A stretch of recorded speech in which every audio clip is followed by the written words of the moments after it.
Nomor piro? 713.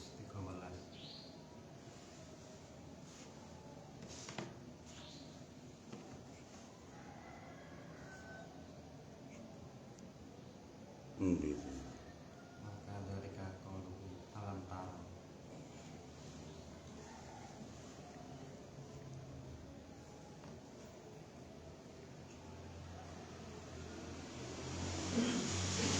Bismillahirrahmanirrahim.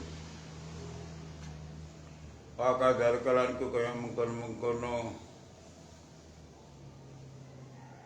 kodi ayat liruku bil bahri.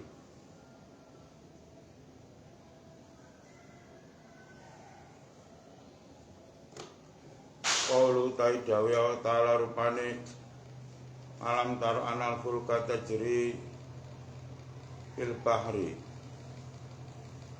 Ayat lan resena sapa sira ing ayat. Ila qauli tumeka daya rupane kullu khatalin kafur. Hadil ayatu tawi kiki ayat iku ruku fil bahri. Ya ki to. Krana kanggo numpak prau ana segara. Indah jani ing dalem nalika oba-obahe bahri. Wa ta'ala tumi amwajilan nampek-nampeke pira-pira ombake bahri. Ida katabta ing dalem nalikane nulis sapa sira bisa pirikoin ing dalem pitu pira-pira kertas aroma talan nguncalake sapa sira bil bahri dalem segara ila nahiyatil masyriqi maring arah wetan. Wa khidatan ing kertas siji batawa khidatan ing dalam sausi kertas siji kang meneh sakana mengko meneng apa mauju ombake bahri waraka dalan meneng apa bahru bidinilai kelan oleh izin Allah Ta'ala. Maka dalek kelan iku kaya mengkono-mengkono ayat liruku bil bahri. Qaulu ta'ala dewa ta'ala rupane Allahu alladzi khalaqas samawati wal ardh ila qauli muka dewa rupane la zalumun kafar man kang te sapa niku admana nglanggengake sapa man irata ing maca Allahu alladzi kuwi salima muka selamat sapa man bil paring dalam segara waruziko lan den paringi sapa man asalamat ing selamat minggu lima sing sakabehane barang ya takalaku kang mulak malik apa ma piye ing dalem paru min apati laili bayan saking ponco boyo ing dalem wektu wengi panari lan ing dalem wektu awan karo ana ningali sapa man bimali ing dalem bondone man awala dilana iman al barokah ing barokah wasa dalan kebahagiaan. Insyaallah ta'ala jadi maca gue Allah waladi khalaqas samawati wal ardh sami la dulu mungkafar ajek diwaca cara numpak perahu diparingi selamat terus anake bondone diparingi barokah uripe diparingi bahagia wis urip bahagia wis entek-entekan pisan kuwi ya. Pemane wae gak duwe lah bagian gak apa sih ya. Mas yo loro lah diparingi bahagia kan ora apa-apa ya. Penting bagian duwe tapi sedih sumpah kaya enek perkarane ya. Pamane ku setengah sing perkara iki kang bisa ngenengake apa mah. Asa ngawa bisa bareng dalu ngene sabar. Kalau tadi ta rupane wa distas Musa ya. Ayatan sering ayat. Manung te sapa niku kata nulis sapa man ing wa distas Musa kuwi. Pina ini dalam wadah tahirin kang suci. Wa maholan nglebur sapa man ing maktub. Nglebur sapa ning maktub tulisan kuwi. Bima Robi kelawan nganggo banyu udan mangsa labu ing dalem kelan nganggo banyu udan mangsa labu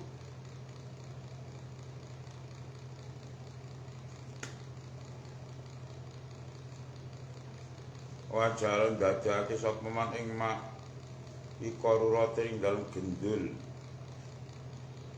salaka kayamin ing dalem telung dina Rumado kaunule ngumpulake sapa man ing mak ngumpulake sapa ing mak ila syarabin maring inuman halal kang halal wado kalan ngumpulake sapa man ila dalika men syarab kaya suwi-wiji min labani satin saking powane wedhus amro kang abang cuma akode nuli ngentelake sapa man ngentelake sapa aljami sakabehane anane tesih geni manete saben tanah wala merkule sapa man indalika saking mengkono-mengkono jame kadra dirhami ing kira-kira 2 dirham al salasatin utawa 3 dirham indal asing dalem nalikane ngelak sakana mengko ngenengaki apa jami ing atsi ngenengake apa jami sak atsi wakana lan ana apa jami iku lha kediman iku sifaan dadi tombo insyaallah taala wakadar kalian iku kaya mengkono ayat liruku bil bari kuwi Allah taala terus alladzi khalaqani fa wayatin ayat sing ayat dilakoni itu kedhawa rupane salibun khosiat te keistimewaane alladzi khalaqani kuwi kutaskinul atsi ngenengake ngelak wajilan luwe wal masyadilan gersah wala ya ilan payah sabane dalem mungo manate sabane kunala merkole ing man apa saen suwi-wiji mindalika saking mengkono atsi para tawaduk mengko wudu sapa man au ya tayammam utawa tayammum sapa man salah semua rakaat karo rakaat ayat ulan maca semen hadil ayat ing ayat taklan pisi isih 20 apa maratan ambalane ayo mung sak menemal kiya itu mekko sapa man maing bareng arep kang arep bagi sapa man insyaallah taala alladzi khalaqani wa bayati sampai ya salamun wi salim sampai dawe Allah salim ya ben gak ngelak ben gak luwe ben gak gersah ben gak payah ya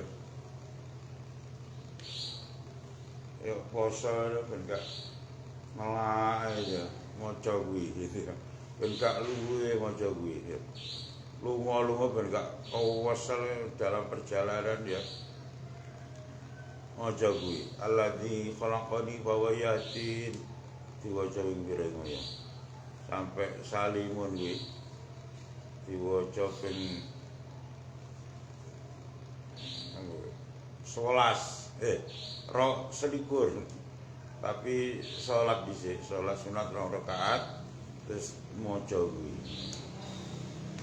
hari iki poso banyak meteges ya gak poso ta sih ngenyek poso rek ngawur rek podo ada gak poso adine kok mana sehat-sehat saja gak kita lemes plus orang ngerti jamu kuwe ya orang ngerti resep kuwe ya maca ayat ki mau dibana ya lunga waduh baru menter kancane padha ngorok-ngorok ning mburi ya padha ngorok-ngorok pemene mari mangan terus ya mari mangan terus numpak kendaraan rokokane jedul mangan wareg dirokoki hidupe iku keterak angin silir-silir gitu ya. Ya rasane kayak dinina bubukan ya. Turu lho dhek menteng. Sewate. Ora krasa kesel blas dungane. Bangga maca kuwi bana ya. Ya, lunga-lunga maca iki. Lila bi Quraisyin ila bi miqlata sita ya sayyid. Yang betul badal baitil ladzi atamakum min ju'in wa amanakum min khauf. Iki waca kuwi lungane adoh macane tambah akeh. Bisa aku gak diparingi luwe. Iki diparingi aman lungane. Ning kono mukane ning lila ngene alladzi atamakum min ju'in wa amanakum min khauf. Ayat itu di lunga gak misal gak luwe cara medaya diwe mangan karo tak kasih di omah jadi alazi atamahum ya alazi atmahum cara medaya iso diparingi pangan ya tapi aku mangan ya ira-ira ora kok mangan omahe dhewe ngene ya medaya kowe mangan kok mangan omahe dhewe ibu-ibu lawe celma-celma di sini dapur itu ya bakal ira-ira misal paling nyaman ini ya paling nyaman tilang puisi apa ucul tapi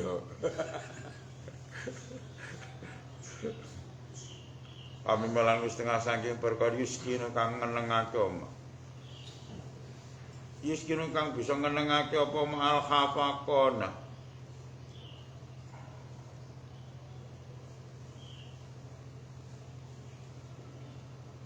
al khafaqona ing koklok ben gak koklok ae warajafalan gumeter bil qalbi ing dalem ati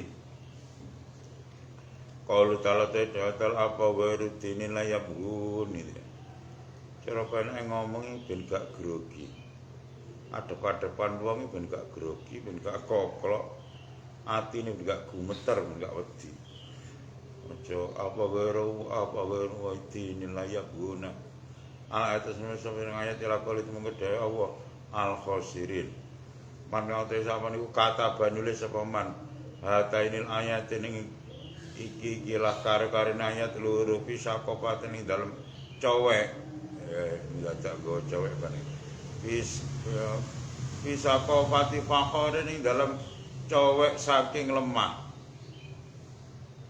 jadi daden kang nyar malkohalan maksudnya nyar ya si tas tuku ngono lho gurung tau digawe no nyar tas gawe ya angel goleke kowe nang pare iki tas gawe napa pun dangu jaring payu niki Bu ya angel goleke pokoke gurung tau digawe lah wal kohelan muncalake sapa man ing sakofa bima ini dalam banyu tahirin kang suci min matonen kang saking udan min matane kang saking banyu udan omae birin utawa banyu sumur adben kang tawa lam tusib mengko ora mekenani ing mak lam tusib kang ora mekenani ing mak kang ora mekenani ing apa samsu panase srengenge dadi golek sumur sing dhuwur iki nek payone dadi otomatis ora kena panase srengenge wis penak sumur sanyo kuwi wis jelas iki ora kena panas srengenge wasari lan ngombe ing mak sapa man wong bi kang iku kelawan man dalikal wajah utawa mungkon-mungkon lara min fauqis sakopati saking dhuwure cowek bari amko waras sapa man bidnillah iklan oleh idine Allah taala maka dalikal niku kaya mungkon-mungkono. Dadi dhuwure cowek ngombe dikokok ngono kuwi ya. Kanggo ati gampang dredeg ngene. Ati gampang dredeg, gampang koklok ngene. Terus utawa arep ngedepi wong sing medeni ben gak wedi, ben gak geter. Lah iki nulis iki mau ya. nulis apa gara dinilai guna sampai al-khosirin iki. Ditulis ning dhuwure cowek sing bahane teko lemak ya. Sing kurang tau digawe. Terus cowek iku mau dikum gampangane ya. Di nganu. Dicemplungno ning dikum to dicemplungno ning banyu dan utawa banyune sumur. Banyune sumur ora banyu kali ora. Banyune sumur sing ora kesorot srengenge. Terus banyu mau diombe. Tapi ngombe ini dikokok kon dhuwur dikokok. Insyaallah waras iki. Kanjene lara apa? Gampang koklok, gampang getar, gampang wedi. Cara arep tok wonge sing medeni ya ora wedi. Wakadal kaliku kaya mengkono-mengkono. Wakadal kaliku kaya mengkono-mengkono, apa saiki ora jantung ngene ya. Ya ini wakadal kaliku kaya mengkono-mengkono. Ayat lirkupil pahri.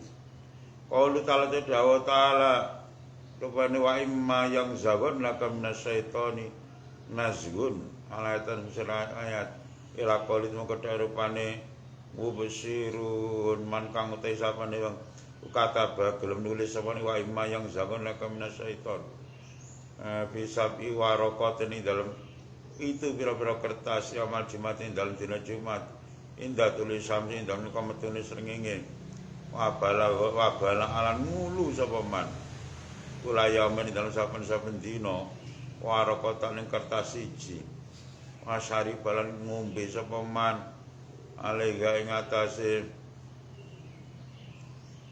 apa iku mau jenenge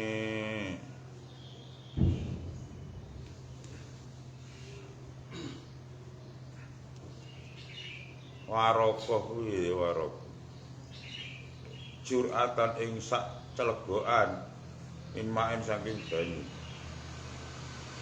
napa aku mongko manfaati apa warokoh ing manto maktub ngono kan balak napa mongko manfaati apa balak ing man minal waswas sing waswas waroji pilan gumeter wal fazailan kaget wal khabalian bayanga pira-pira bayak khoyal ya wal khoyalian bayangane ati agari dalekal nyane ngono kabeh insyaallah taala akadar kan iku kaya mengkono-mengkono lan iku kaya mengkono-mengkono anu ayat lirkupil pahri bayangane ati cara gamane ngomong ya nah cara wong kaya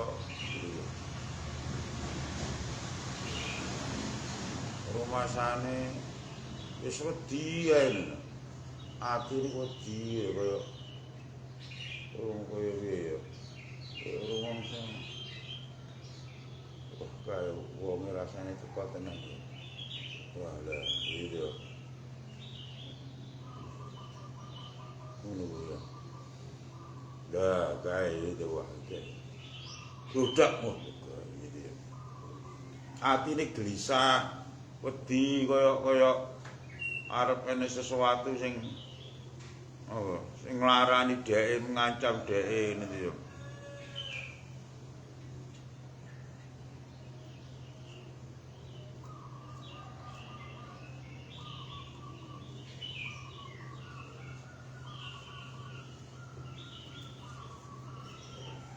Wakadar kaliku kaya mun ayat mubarak ayat dirkul pari. Qalu ta'ala al-Qur'an wa idza qara'tal Qur'ana ja'alna bainaka wa bainal ladzina la yu'minun bil akhirati hijaban mastura. Dengaran iki kok ora enek al-ayata ya, sampe entek ya. Wa idza qara'tal Qur'ana ja'alna bainaka wa bainal ladzina la yu'minuna bil akhirati hijaban mastura gitu ya. Tapi gurine sisi enek ya. Wa qala dawi rupane fa ing tawal wa qala asbi Allah. ila akhir surat mengko akhir surat. Pagane anu kon golek dhewe. Wa qala dawa urpan fasa yakfi kaum wa samiul alim. Intawal wa qala subhanallah. Kok lakot jagung ya. Sama tay surat.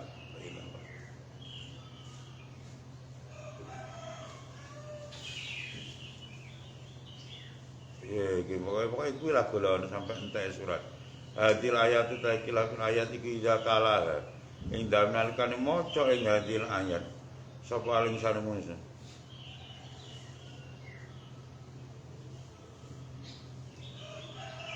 Alalati ngatasi perkara ya takhayyalu kang dadi bayang-bayang ya takhayyalu kang dadi bayang-bayang lahu maring alati apa al khayalatu pira-pira bayangan al fasidatu kang rusak zala mongko ilang anu sing ladi apa dalika mungkon-mungkon khayalat insyaallah taala pen kutibat iki maca ayat iki ya ana to wong loro wedi perasaane kaya kita omong iki mong ya aku tahu wedi kok ndang ini bolak-balik aku parani wong lu. Kula mampir rumah sakit. Loro kencing manis. Nggih. Urusan loro kula kencing manis. Urusan rumah sakit. Urusan dokter. Tapi dokter kula sambati kula teng mriki wedi. Badhe tilem wedi mawon kaya ndang ini nek ngene. Awane iki. Nek maneh tau ya. Jamane corona. Iki rasane kena corona. Corona ngaten Gusti, cucur witan. Lha mulih ya. Nggih kon angsal mulih. Cuman pantut isolasi ini. Kok tinggi, perasaan kok dimati aja. Ya api sih. Wong ancene urip ya kudu kelingan mati wedi mati. Lho, kelingan mati mawon kula jenengan. Ya api sing urip ya kudune kelingan mati. Pak ngoten kula kuliah arsasen sembarang kali deh kuliah. Wah, lagi seorang genah itu. Enek ini.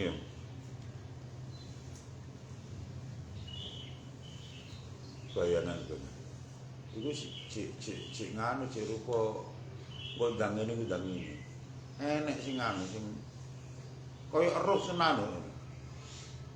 Kaya eruh senan padahal iso ora. Sampai ini jam 1 demi nang aku sih. Gek iso ngomong arek wedok. Sing domo calanan kaya isin di sini. Kene wong akeh ning warung e. Ning warung ana wong akeh wong wedok ngono. Sampeyan bengi jam 1 tanggon aku to jare. Lho sapa? Alah itu. Aku enak turu kok gugah to. Wah kacau gitu. Lu ada ya. Si goblok iki tau sih goblok. Goblok 30 tuh jare. Digono larik ku ya tau. Lho hati dingonone kuwi tau. Wah medeni cah kuwi. Goblok digono aku digono padahal. Lha sapa sih bali? Jam 1 bengi aku pae cah wedok lho. Omae dikancing piye iso mlebu. Yo ono kae ning omahku sing nggih kono kuwi enek iki enek ngene iki enek ngene iki. Ya ngono kuwi ya. Kuwi lara-lara ngono kuwi mong ya. Diwacakno kuwi.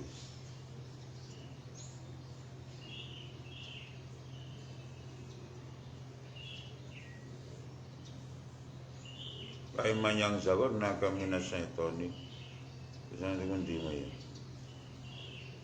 Ijab memasturo. Zala an wa fadl insyaallah taala. Biasanya searek cilik ini gampangan ini.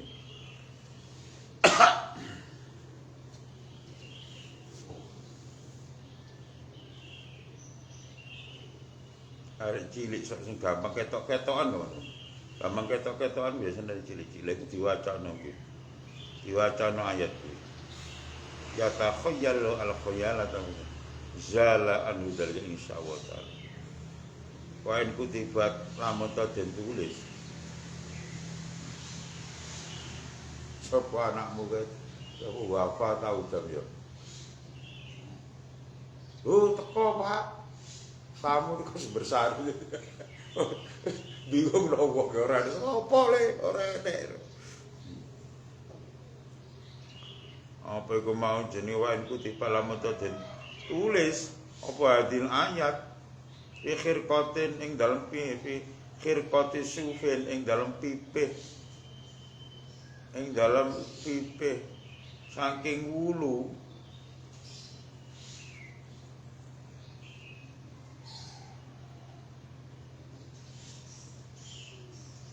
aurakin atau kertas pipih saking wulu berarti ya lulang ngono ngomong ya. Aurakin atau kertas mau likolan den cantolake apa iku mau jenenge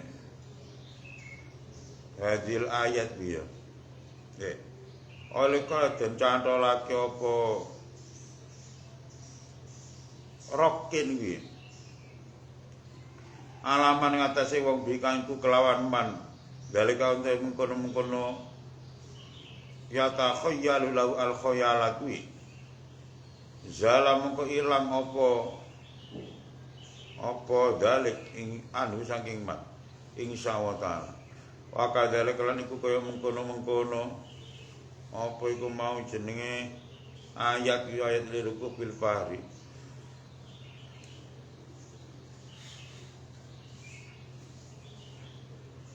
beto mana piu ayat ini padha ae. Ila qali ya iku mau jenenge qalu ta'ala ta'ala rupane ya ayyuhan nasu qad ja'atkum mau'idatum mirabbikum dhewe wong iki. Ila qali temeka dae rupane mimma yasmaun lil apa khafaqoni karena kanggo koklok para jifilan gumeter il qalbi ing dalem ati. Wali aujail batin krana kanggo pira-pira lara weteng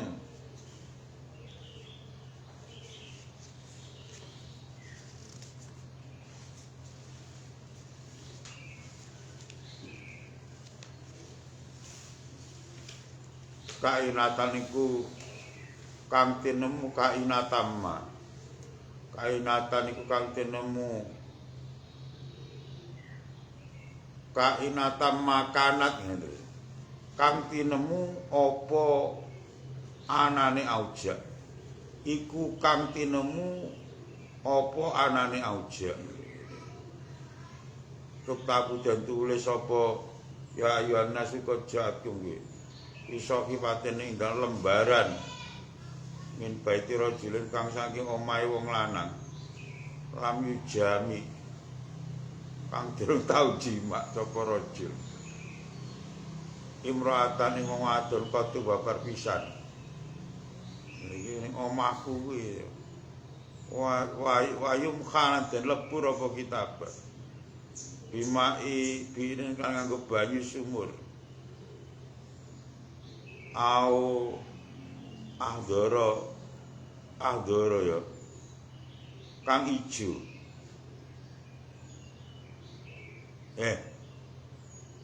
masuk biren bimai apa syirin ya Zon Sinmen Sinmen marok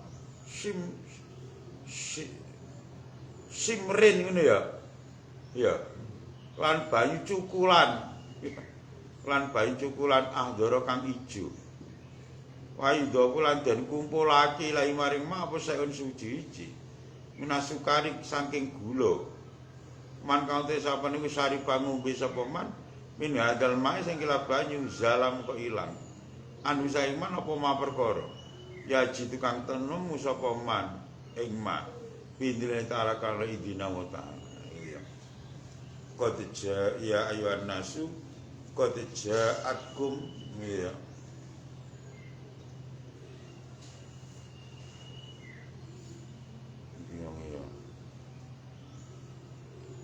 Ya ya ini qad ja'atkum mau'izatun min rabbikum wa shifa'un lima fis sudur wa hudan wa rahmatul lil mu'minin.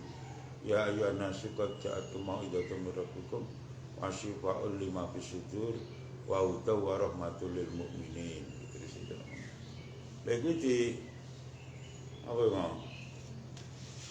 Ditulis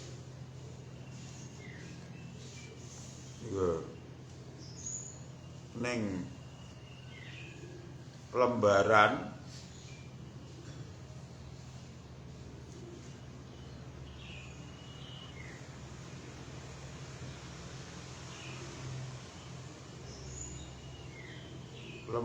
omahe wong lanang. Lembaran ini. Penake ngomong ditulis ning kertas sing manggon ning omahe wong lanang sing gorong tau jima ya. Terus dilebur nganggo banyu dicampur karo cukulan utawa apa wit apa tanduran sing ijo ya. Sapa iku dicampur nganggo dilebur nganggo banyune dicampur karo apa diperes nganggo iki mau ya campur diperes nganggo cukulan sing ijo tanduran sing ijo apa tukulan kates apa-apa pokoke sing wis akeh ya kates apa telo apa-apa ngono ya dadi campuri gula diombekno nang ngene wong sing lara weteng model piye lara weteng akeh ya Oliver ku ya sing disambane ya weteng terus kencing batu ku sing disambane weteng lak kumat weteng terus batu ginjal ku ya weteng terus infeksi apa usus lha iku ya weteng mak iya weteng ya omane asam lambung kuwi lek kumat ya weteng ya weteng kudu ngising lagi weteng ya diombeno sing lara weteng utawa wong sing lara dilara koklok lara nyono geter kagetan wedian atine wedi ae ya lha kuwi insyaallah wong ngowe amal-amalan dhewe-dhewe iki ya ngene iki kanggo lara weteng kanggo lara wedi tapi enek sing anu ya wong ngijazah iku ora ngono angger diwaca ngono tok gak usah dicampur gula dicampur kanggo tukulan sing ijo gak diombekno gak angger diwacane ngarep wong sing lara ya ayyuhan nasu qad ja'atkum mau'izatun min rabbikum wa shifa'un lima fis sudur wa rahmatul lil mu'minin diwacane ngarep wong sing kowe angger wong lara ora wong lara weteng wong lara wedian kok gak angger wong lara diwacana utawa diwaca dhewe supaya awake iku diparingi sehat awak ben diparingi sehat ora lara-laran maca kuwi ya nasu kacat kumaya kuburakum asyifa lima kusitu la rahmatul lil mu'minin paringi sehat dhewe-dhewe wong iki sing kae bapak iku maca lakot jakum iki diwaca bar magrib ping 3 insyaallah diparing urip sampai subuh. Bar subuh diwaca insyaallah diwaca itu insyaallah diparingi urip sampai magrib. Jadi lakot jagung nek kanggo ben awet urip. Tapi ana ijazah ngene. Lakot jagung diwaca ping 7 bar magrib, diwaca ping 7 bar subuh. Nek kanggo awet nom. Awet nom. Nek sing ngono kuwi awet nom. Dadi wong iki Pak tuwek-tuwek lho Pak ketok nom. Ya tuwek ya umure mesti tuwek iki Pak. Rupane lho, rupane fisike awake bareng sik panggah ngono ya Kak. Mas aku dhisik ngono gak mangkel iki blas ya. Panggah ngono ya. Enak to. Kaya Pak Budung akhir-akhir ya ditinggal Mbok Deni iki lho. Sedok ketok tuwek. Dhisik lho, pas aku sekolah SD ya wis ngono kuwi ya. Awakmu lho ya. Romak Budung Jawa dhisik apa gak ngono wis. Ya akhir-akhir itu boleh kita sedok tuwek. Sasih tinggal Mbok Deni iki ya. Dhisik aku awakmu SD aku lho SD aku dipagah ngono wae ya. Cara awake fisike bar ya Pak nom. Ora tiwa wajahe tok lho ngopo tawek mecoki kayu. Ning lapangane kethok itu kayu-kayu wis terbesi. Diwongkel sakmono kae lho. Kewet pecoki dhewe ning tatas ya. Menek wit jati ning pinggire embung dhuwur maprase ngono ora ngejer belas sikile ya. Sing arek nom-nom malah bagian nglupuk rotok. Ayo Pak Dik. Kak Budung sing ning dhuwur tambahan yo. Enek maneh wong jaya ngene. Lakot jagung diwaca ping 7 bar magrib, diwaca ping 7 bar isya. Bar subuh. Insyaallah gak tedas senjata tajam. Cara ngrikiti pecokno ora kena. Cara nyopet bendul ora tedas ya. Penae ngomong ora tedas senjata tajam. Kebal nanti. Rono-rono iki bareng ya ngono ya. Ana sing ijazahno ya ayana sikot jagung iki ora mung kanggo lara geter, kanggo lara weteng tapi ya kanggo sakabehane wong lara. Diwaca dhewe kene awake dhewe ben diparingi sehat. Ora nganggo persyaratan-persyaratan ki mau. Wa kadal kelan iku kaya mengkono-mengkono ayat liru bil bahri.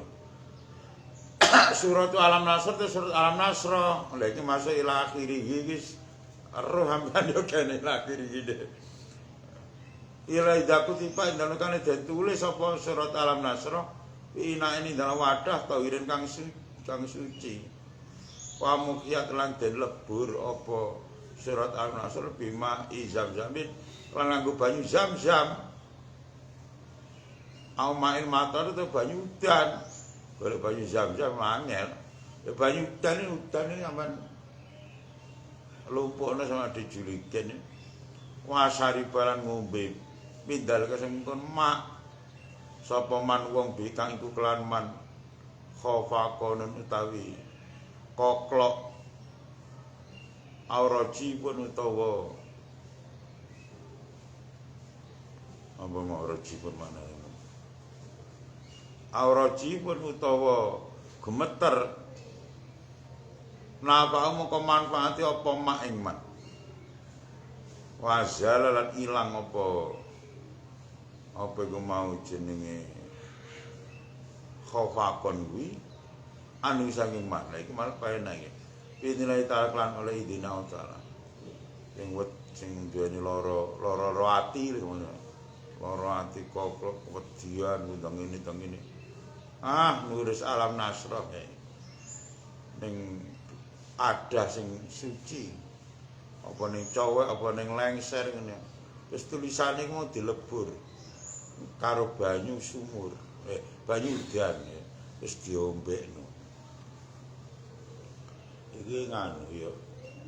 Jane ora kanggo lara koklok, lara geter, wedian, bayang-bayang sak pinunggalane. Kowe lara ati lah, lara ati ya. Lara pikir. Gak ngono kuwi. Kanggo sembarang lara. Dadi wong dukun kanggo sembarang penyakit ngene. Wong dukun modale apa cowek. Modele cowek karo apa kapur ta polpen apa spidol ya. Dadi agar wong lara karo gua wis kira. Golek cowek sik tak lagi sik. Padhe nyambel apa Mbak. Gak nyambel. Tulis alam nasra kuwi ya. Ning apa? Ning cowek apa ning lengser ngene apa ning piring ngene terus digosok utawa dilebur kanggo banyu udan. Wis diomlas diombekno ya. Bungko aras.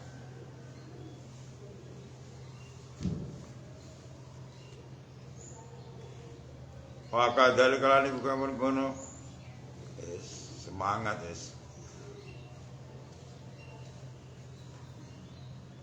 Wa kadal kan iku kaya mengkono-mengkono. Ayat apa? Lirukubil pari. Suratul Ila fi Quraisyin. Ini. Utai surat Ila fi Quraisyin. Nafiatun iku kang manfaati. Utawi dalik iku kan manfaati. Ida kutipat dalam kali ditulis apa Ila fi Quraisyin kuwi. Wasuribat lan den ombeake apa surat Ila fi Quraisyin mahwan kelan den lebur gitu ya. Bismillah ta'ala kan oleh idina wa ta'ala. Surat Ila fi Quraisyin ya ngono ya. Nek kanggo tombo ya.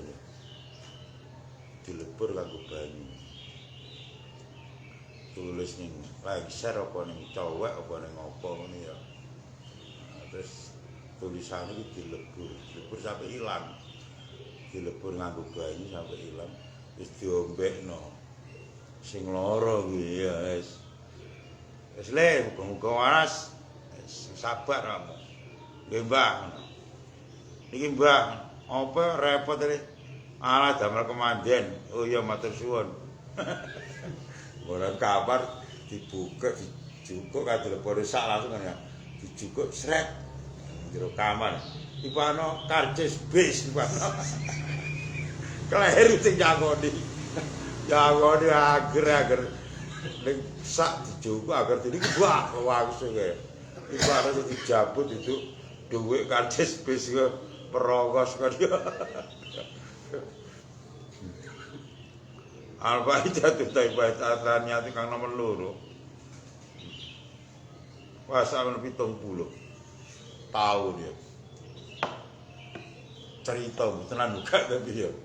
Cerita tenan buka. Kusati men cerita. Kali kan. Kancaku gregetno. Aku iki gregetan karo bapake. Njaluk dhuwit gak diwehi. Ya bapak yang biasa nih, bapak yai kok. Ya itu gak diwai gregetan sae bapake lho. Diwai remi.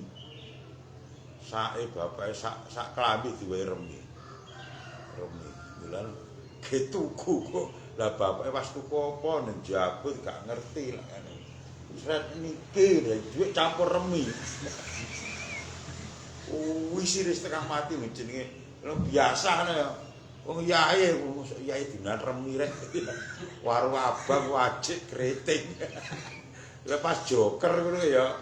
Apa gitu ya. Waduh. Wah ngau bapak ya. Ya sapa itu. Wis ngerti karo anak iku nakal.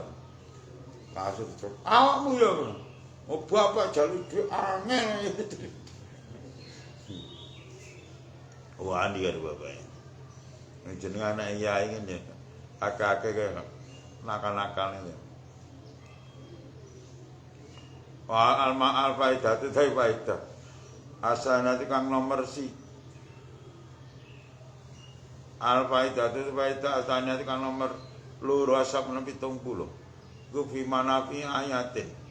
Ing dalam pira-pira manfaat ayat minal kitab sang kitab. Al aziz kang mulya. Kendel karo bapak ya hati nih hati bisa. Ciri ada gede deh, ciri ada nih aku alim hat, mbak lu masih cici karo mak santai, karo bapak masih cici hati nu kendel karo bapak. Ngaji nih, giling no ngamuk, giling no, angger giling no. Arep tak waca sampe disi ta. Oh deleng nang. Iku mau arep tak waca sampe disi. Wis langsung aku mau ngaji aku. Asem maca lawang po apa?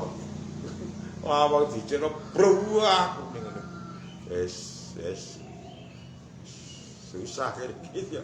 Oh bare mbak sing eling do, apa mbak nunggoki. Ngaji durang bapak emak nunggoki kok sampe eling no mak lho. Mai mesti eling no tak waca kok dhisik ngono.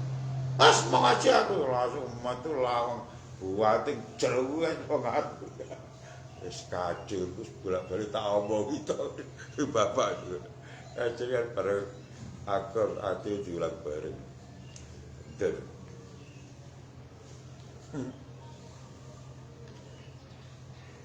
Listik rojil matuni krana kanggo ngetokake perkara kang den pendhem. Walmu amma lan perkara kang den samarake. Wa gori lan liyane matun mu'am. Mindalika ku setengah saking mengkono-kono ayat manafi ayat wi. Inna wa ya'murukum an tu'addul amanati. Utawi ayat inna wa ya'murukum an tu'addul amanati ila ahliha. Ayatan seperti ayat ila qaulid muqaddas Allah rupane basirun. Khosiatu ate keistimewaane inna wa ya'murukum an tu'addul amanati kuwi iku anaman sak temene wong dafana kang mendem sapa man. Tapi nek ing pendeman wanasian lali sapa man. Mau diau ing panggonane dapin wakata balan nulis apa man hadil ayata ing iki ayat pina ini dalam wadah jaditin kang nyat iren kang suci maulan nglebur sapa man ing maktub ing tulisan dimae sama iklan nganggo banyu udan waras saulan nyirat-nyiratake sapa man ing mak nyirat-nyiratake sapa man ing mak fil makane dalam panggonan aladhiya tawahamu kang nyipta iku nyangka menduga sapa man ala dabina yak temene pendeman iku piye ing dalem makan paena mengko sak temene dapin ku yako tumibo apa ta paena sak temene kelak apa jenenge paena mengko sak temene kelakuan iku yako tumibo apa dapin aling atase man. Ayat waral merkole sapa man bi iklan dabin insyaallah taala wa kadzalikan iku kaya mengkono makan qalu taala telu aman jitaru pakana li ulamaini ayatan sunna sapa ayat ila qalit muka dawuh para mestati alaihi sabro ida khoba indal kan nyimpen sapa insan manusa saya suci alam ya lam lan ora ngawuri sapa insan maka ning panggonan sik paliak tu mongko becik nulis sapa insan hadil ayat ing ayat iwaraqati dapene dalam kertas emas wayak rogalan maca sapa man ing waraka wayak rogalan maca sapa man ing hadil ayat aling atase waraka salata asrata lan ping 13 sapane maratan ambalane ayana mulan turu sapa man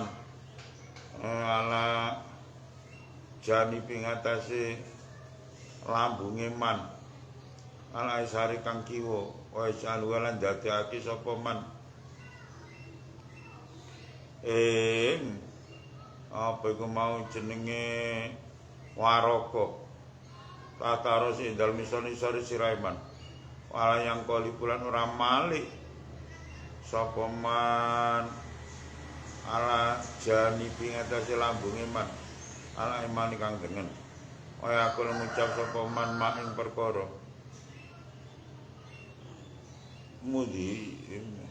ya mudhirul ajaibi dat kang nglahirake pira-pira keajaiban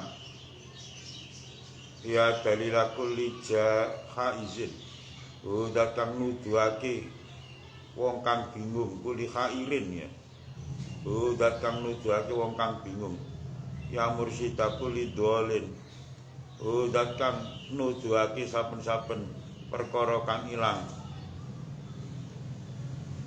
arsyidni mugi nuduhake tuan ing kula mugi nuduhake tuan ing kula bukaro mikakelan lomo panjenengan ilama maring perkara atlubu kang nupre sapa ingsun paena mengko sak temene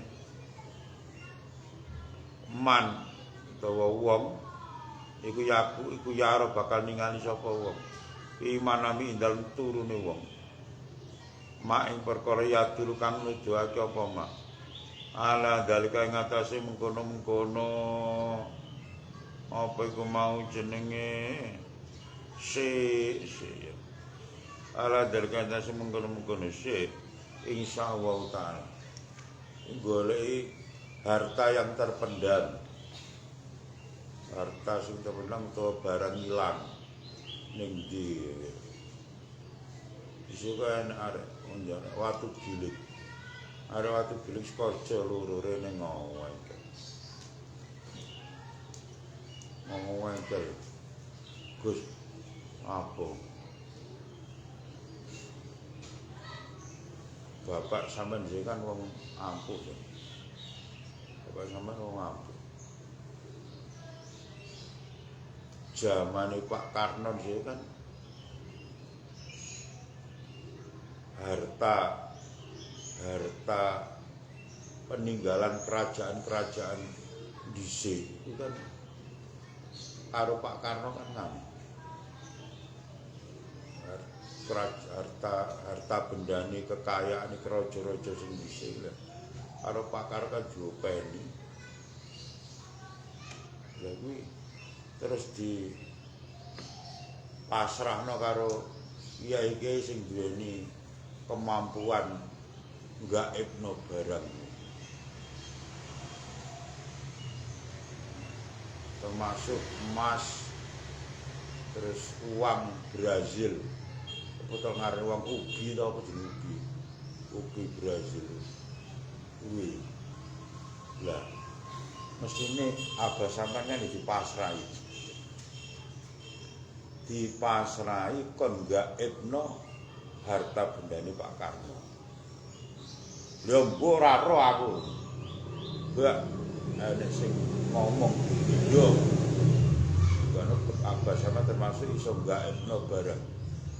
Manggone sarean kuwi. Lah sampeyan mesti kan diwarai carane munculno barang sing digaibno.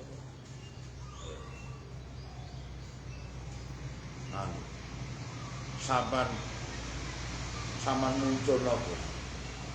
Sampeyan jupuk. Ora ngerti aku. Bapak ora tau cerita, wong liya ora tau ngomong sak arep awakmu tok iki. Kanca pondok ngene. Gak. Ya.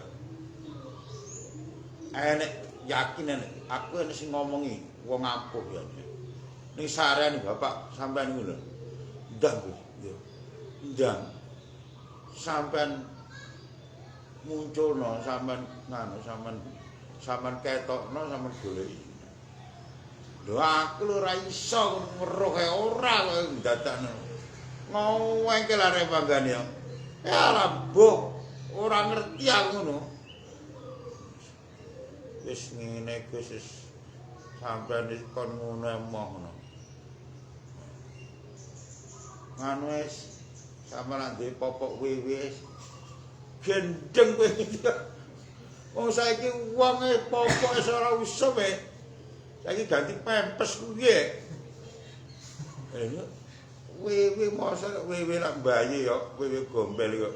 Lek bayi dianu popokan barang nek popoke barang. Mau angel. Anjir senengane dhek iku nganu ngurusi barang-barang ngono lho ya. Ngurusi barang-barang kudu senengane nyambut gawe niku. Sik pangkah ngengkel tak duit ngene Pak Kang. Agak kaya popok kowe wis. Aku arek iki gak ngaling-ngaling lek penggah bulet iki kok. Kesel aku Bang, besuwel arek loro. Wis ngene kowe tenan ya, tenan. Kowe dijak nyambut gawe aku model golek ngono-ngono ku ya popok wewe terus sapa hamurai kedap udara apa anti silet apa wis ngetokno barang-barang gaib ngono mau. Wis ya wis tak sanggupi. Lho iso to sampean wis gak ngurusi. Lho iso to sampean asline. Ah, ora urus aku bare kudu. Tak biju ya lega iki gak biji gak ngalih ngoten. Anjine enek anjine. Ngono gak ngomong ket mang-mang. Lha engkel-engkel. Anjine. Tapi ngetokno kuwi lho ya, iku lu nganggo ragat yo an. Ora ngger syukur badhe-badhe ngetokno. Iku nganggo ragat. Ngurusi barang-barang ngono ragate akeh yo an ya. Ki opo? Lu syarat-syarate enek. Nganggo syarat-syarat bareng iki lho. Lha iku nebus syarat-syarat iku lumayan duite. Sawah boten pira. Apa tak sawah-sawah barang. Tenanan tak gak kok nyambut gawe ngono ku ngengkel takon sawah teh. Ban 350 Gus ini. Wis ngene dolen ban 200 saya nyambut gawe bareng. Sawah ban 300 cakot-cakot alot tak kandiri berapa ge wet-wetan cakot-cakot alot ge urip e. Lu gak gelem ya wis. Sampai pikir proyek aku ya. Aku diarani arep proyek dong. Wis terserah awakmu, aku kok arani proyek badak. Lah iya ayo. Ah, mbok arep kok bijui aku. Lho ayo tenan kowe metiti ditenani blendet kowe. Ayo tenan dolen sawang ban 200 nyambut gawe bareng ambek aku. Kowe niat tenanan lho. Gak tenanan yang cinemo kono.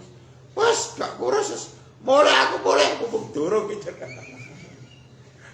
Betul. Ala kati bicu iki gak kali-kali arek iki yo. Besuwel wis. Kapan arek piye? Cek golek popoke wewe ya. Wes gak gendak terus aku dene. Gak kira cerai ya wis gak bisa kuwi maneh jane. Wah, popoke wewe sing uang Brazil reno-reno.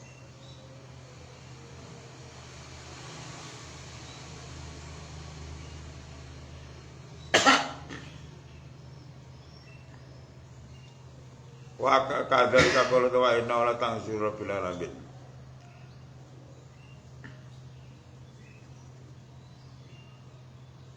Wa kadalika qaulu ta'ala wa inna la tanzuru iki. Ya kuwi wae. Wa iya ngene iki. Wa kadalika iku kaya mengkono-mengkono manapi ayat kuwi. Qaulu ta'ala rupane wa inna la tanzuru bil alamin. Ila qalitum kadha rupane mukminin li hadil khabaya karena kanggo nglairake utawa ngetokake pira-pira simpenan khabaya ya simpenan wadafa inan pira-pira tegese pira-pira simpenan barang-barang sing kesimpen iki ben iso muncul iki mau kanggo ngetokno kanggo munculno pendeman-pendeman atau barang-barang sing gaib kuwi. Barang sing gak ketok kuwi. Maneh ente sapane wong utawa ketok tapi lak golek iku lho lali lak njeleh ning ndi gitu ya. Dipendem ning ndi. tak mendem ning ndi sih kayane. Aku mendem masih mendem duwe. Telendi ne. Mantai sapa ning arep teng arep pake sapa man. Dalika mengkono-kono idharil khabaya. Apa iku mau cepal yakut mengko becik ngalam sapa man. Dikan ing jago. Nganggo jago barengi. Afroko kang pecah cenggere. Pecah nganune. Apa celipire ya ndas ya. Sing nggone ndase iki ana celipire to ya. Celip pecah nganune. Ayat bulan nulis sapa man hadil ayati. Ing pira-pira ayat. Ayar bitualan nancang sapa man ing hadil ayat. Pikir patene dalam pipe min saubi pikirin saking bajune wong prawan, wadon prawan. Wari barin kang durung balik. Wayahi tualan dondomi. Wayuhi tualan dondomi sapa man ing kirka bibrotin kan nganggo dom. Wijana kidiki ing dalem suwiwine jago. Air silang ngecolake sapa man ing dik fil maudi ing dalem panggonan ala yuri tukang ngarepake sapa man waktin zawali dal waktu lingsiri srengenge min yaumil ahad kang sangi dina akad kaya mengko dina akad saiki minggu ya niki macan-macan iki kapridian ya poso-poso iki ya biasane rawame macan-macan kala minggu ne kaya mengko sak temen dik iku yakiku mandek apa dik alal mau tinggal sing panggonan enak jagone dicolno jago dicolno ning nggon sing dicurigai kira-kira enek kuwi ngono ya. Ora jagone mandek ning kono. Ngateke ning kono jangur ning ndi. Lah berarti sing di ndeki jago kuwi sing dinggoni jago kuwi. Berarti ning kono barange kuwi ya. Alal maudi wayak viral ngeduk sapa wong. Sesek ya.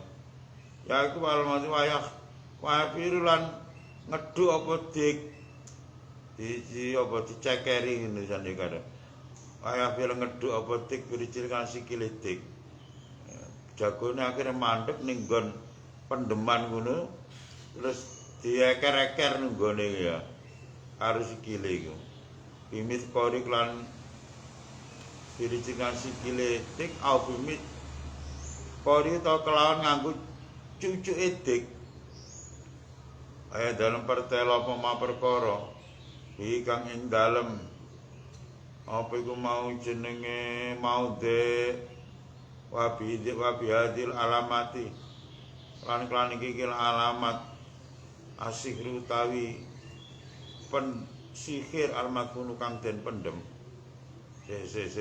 wabi hadil alamat lan ayat alamat asihru tasih almakunu kang dan pendem iku yadharu pertelo apa sihir alamat ayat ini gene apa sih alamat ini dia iku sihir barang iso ketok nganggo kuwi ya nganggo kuwi ya misale disalahi wong omah iku di pandemi apa ana karo wong pocong apa lemah kuburan apa raja-raja sing kanggo nyantet wong iku ya iku wae ora kang silu Rabbil alamin mukminin gitu ya kene kanggo golek iku ya pendeman disalahi wong dipendemi wong kanggo nyalai gitu wakadar kali iku kaya mengkono-mengkono apa iku mau jenenge manafi ayatin Allah taala ta'ala rupane lau maqali dis samawati wal ard al ayatan rasulullah sallallahu alaihi wasallam kali tumda rupane man yunibu dawuh man yunibu khosiyatu te keistimewaane lahu maqaliti samawat iku taftahu iku tuftahu dan buka ini ya apa al khobaya pira-pira simpenan wal ma'adilan tegese pira-pira simpenan wa kulusan saben-saben suwi-wiji matbunin kang den pendem man kang te sapa niku arep ngarepake sapa man dalika mungkon-mungkon tuftahu payak tu moko becik nulis sapa man hadil ayati ing pira-pira ayat ala jildi sakhlatin ing atase kulite cempe baido kang putih apa iku mau jenenge mudakatin kang den bleh kodubiro kang teman-teman den sama apa jildu il hindi baik kelawan cukulan aran hindiba lan cukulan aran hindiba wasal suwi-wiji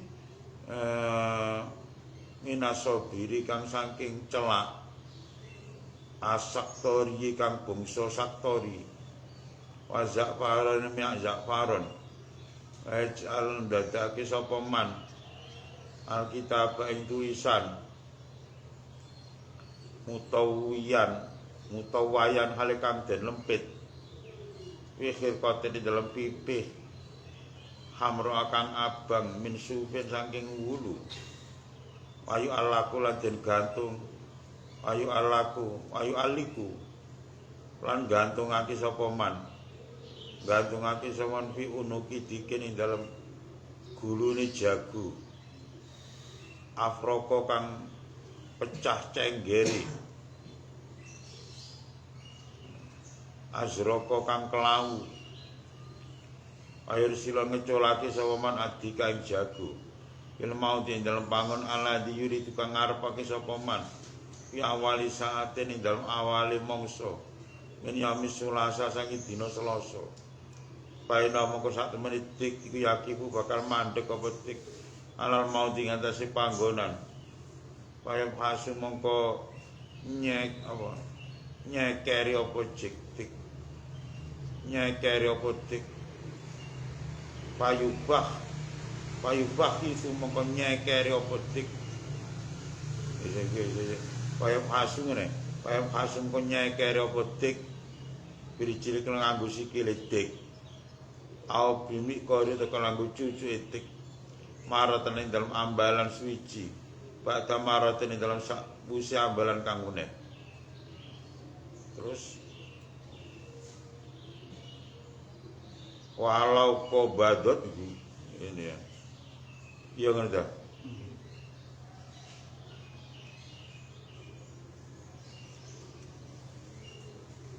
walau kobat tahu bener walau kobat tahu lamun to nyekel sapa sira ing dik